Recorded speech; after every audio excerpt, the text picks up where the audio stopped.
Assalamualaikum warahmatullahi wabarakatuh. Apa kabar sahabat Toko Mandi Indonesia? Ketemu lagi dengan saya Nafi, tim Toko Mandi Indonesia. Saya sekarang sedang berada di Blitar, Jawa Timur. Kita sedang persiapan buka Rosimart ya. Tokonya lebar sekali. Dia mukanya 8 meter, terus ke belakang 20 meter ya, 20 meter ke belakang. Tapi ini toko untuk tokonya saja 20 meter itu. Untuk parkirnya sendiri 5 meter, terus untuk gudangnya sendiri 5 meter. Jadi mungkin keseluruhan total ada 30 meter panjangnya. Jadi 5 untuk parkir, 20 untuk toko, 5 untuk gudang ya. Kurang lebih seperti itu untuk lebarnya. Jadi kita lagi persiapan hari pertama.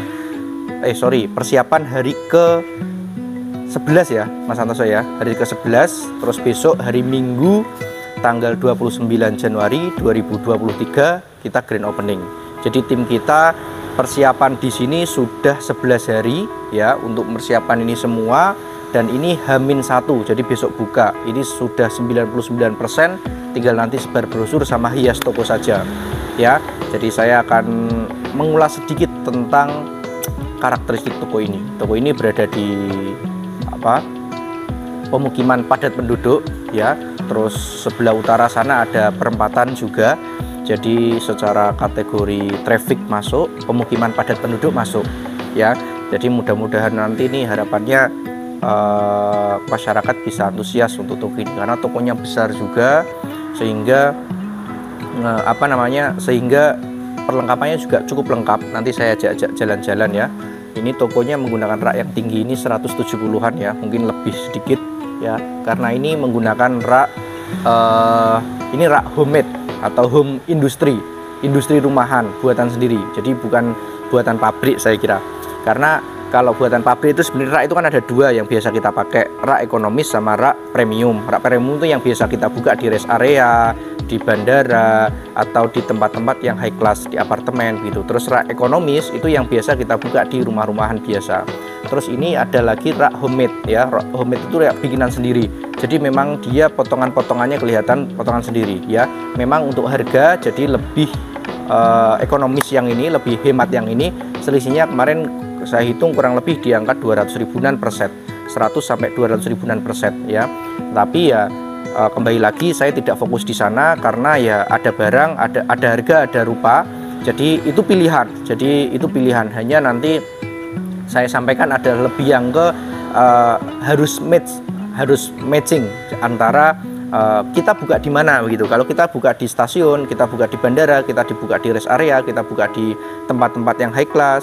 Kalau kita menggunakan ini ya kurang pas ya. Mestinya ya harus yang premium, jenis rak yang premium ya. Tapi kalau misalkan rak yang yang bisa kita buka ning deso, ning pelosok, atau di pemukiman, atau yang tempatnya banyak menengah ke bawah, ya kita pakai rak ini sudah worth it, sudah bagus. Jadi menyesuaikan kondisi. Jadi namanya usaha itu nggak saklek, mana yang lebih efektif begitu kalau Bapak Ibu.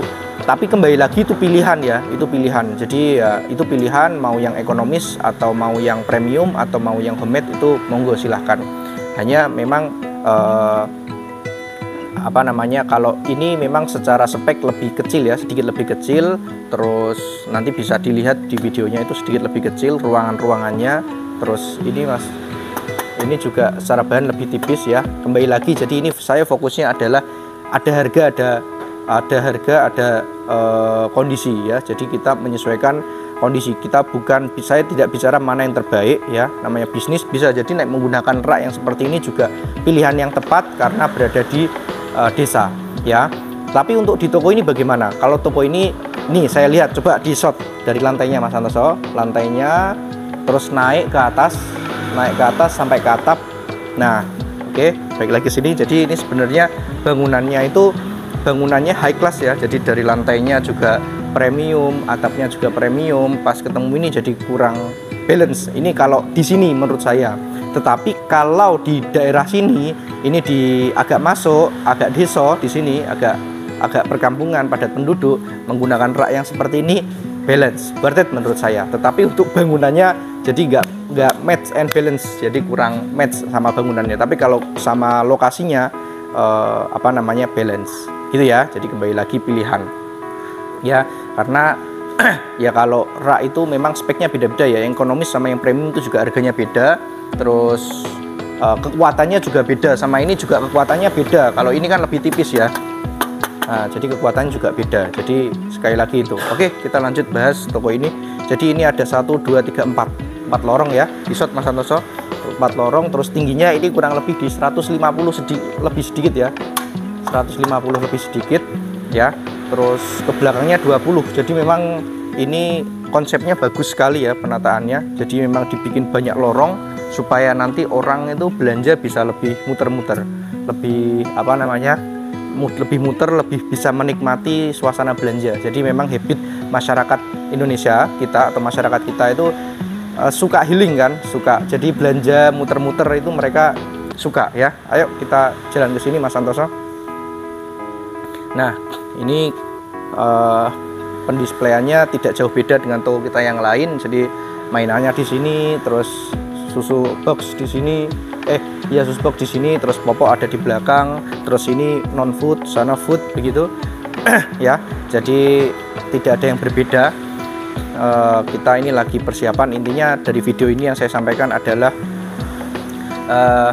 jadi untuk usaha itu tidak bisa menggunakan mana yang terbaik, mana yang baik, tetapi adalah mana yang paling pas untuk lokasi itu ya. Ketika kita berada di tempat yang masuk terus perkampungan menggunakan rak yang seperti ini worth it. Ketika kita berada di apa namanya pemukiman atau perumahan mewah, high class, atau apartemen, atau residensial, atau perhotelan, atau rest area yang tempatnya high class, kita mestinya saya menyarankan menggunakan rak yang minimal rak ekonomis atau rak premium gitu. Jadi supaya nanti kesannya itu dapat ya, kesannya itu dapat. Karena kita kembali lagi yang saya edukasi adalah pasar retail ya, artinya end user, konsumen kita itu end user, konsumen yang ngambil untuk dirinya sendiri ya. Orang kalau untuk dirinya sendiri itu dia cenderung akan apa namanya, kayak istilahnya menspesialkan dirinya. Jadi selisih 500, selisih 1000 rak masalah, yang penting saya dilayani dengan baik, yang penting saya bisa mendapatkan apa yang saya inginkan. Itu kalau untuk diri sendiri, setuju ya. Tetapi ketika saya ngambil barang atau kulaan untuk saya jual kembali, mestinya harga itu yang paling menjadi pilihan ya. Jadi intinya adalah mana yang termurah, mana yang terbaik, itu mana yang termurah itu yang saya ambil kalau untuk saya jual sendiri. Tetapi kalau untuk diri saya sendiri, meskipun saya ini pedagang, untuk urusan perut saya sendiri, untuk urusan diri saya sendiri, mesti saya tidak selisih 500, selisih 1000 tidak masalah ya. Misalkan memang saya kalau keluar kota, saya prioritas selalu masuk ke toko-toko minimarket lokal. Tetapi kalau misalkan memang mepet ya, saya masuknya ke Indomaret, Alfamart, tidak masalah. Jadi kalau ada selisih harga juga menurut saya tidak masalah. Menurut saya tidak masalah karena untuk diri saya sendiri ya. Tetapi ketika saya mau kulaan atau mau order untuk PO, untuk toko saya, untuk gudang saya akan banyak sekali nego. Mas, kemarin saya dapat sekian, Mbak, saya kemarin dapat sekian, Bu, ini harganya kok beda, naik ya. Kita akan negosiasi terus seperti itu untuk mendapatkan harga terbaik. Tapi pada prinsipnya adalah supaya kami, Toko Mandiri Indonesia, bisa memberikan harga yang kompetitif untuk pelanggan-pelanggan kita. Sementara begitu, jadi ulasan dari toko ini. Mudah-mudahan apa yang saya sampaikan bermanfaat. Kurang lebihnya, Assalamualaikum warahmatullahi wabarakatuh.